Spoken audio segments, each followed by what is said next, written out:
Good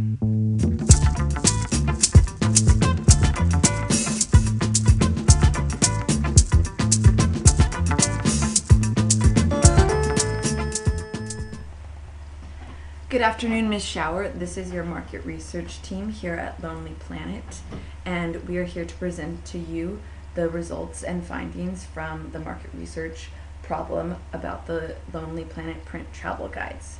First, we'll start off with the problem definition, which was determined according to the secondary research data that we used to define the management problem, which was: what can Lonely Planet do to increase its sales of the travel guides in the print version?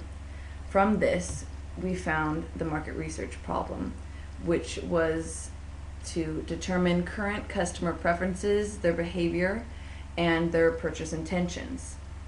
The next step we took was outlining the market research objectives that were broken down into components, such as who are the core buyers, what needs do buyers need to satisfy, what are the most valuable products of the features of the product, are customers buying Lonely Planet products, and are they buying other products besides Lonely Planet. After defining our two problems, we moved on to creating questions for each of the components along with a hypothesis. For example, the first component of who are the core buyers, we have a question of determining the age range, which our hypothesis we determined between 22 and 40. As for the needs of the buyers, we came up with the questions of according to attributes, contents, and destinations. For the following component, which was referring to the most valuable features of the product, the questions were referring to the influence on the purchase decision, etc. In order to determine if the customers are buying other Lonely Planet products, we had to ask them about the digital or the print versions and which ones they preferred. Finally, the last component is if the customers are buying other print guides besides Lonely Planet. So for example, we were asking travelers if they're aware of Lonely Planet as a publisher of travel guides, and so on. Now Ms. Rangel is going to continue with the research design. Okay, Ms. Shower, based on the information defined in the previous stage, we designed the research based on a conclusive design. This conclusive design was split in the secondary data and the primary data.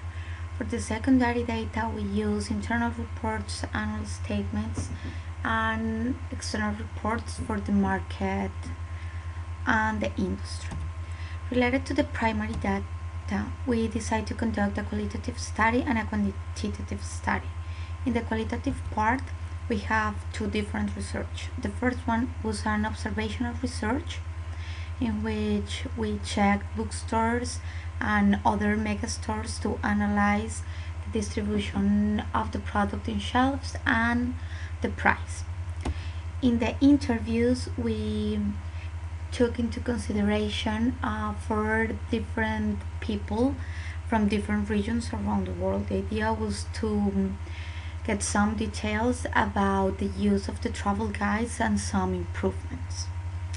Now, in the quantitative research, we decided to design a questionnaire. This questionnaire was composed by 18 questions, and the questionnaire was pretested to guarantee a higher response rate.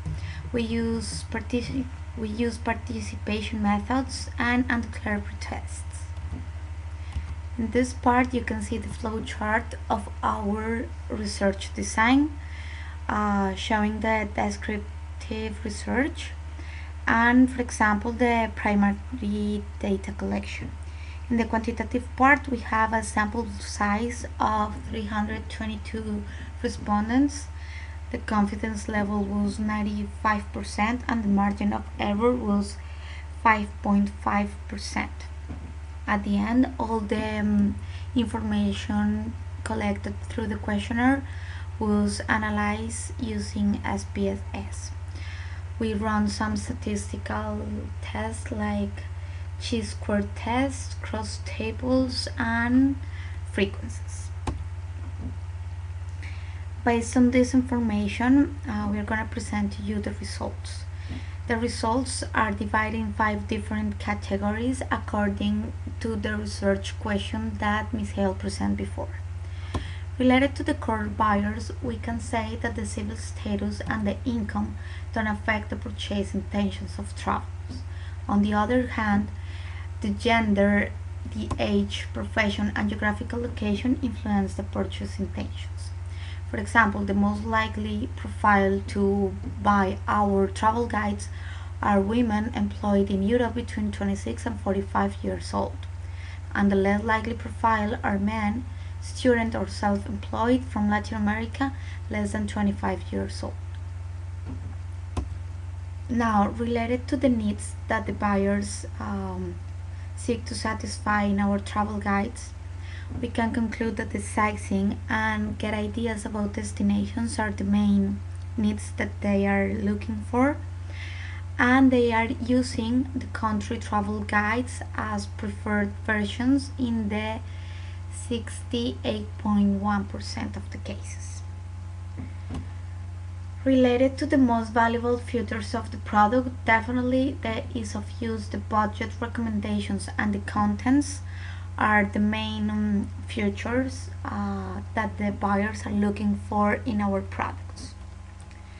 Related to the other products of our brand, we want to check if maybe the PDF guides and other digital versions were the reason why the sales of the books were decreasing.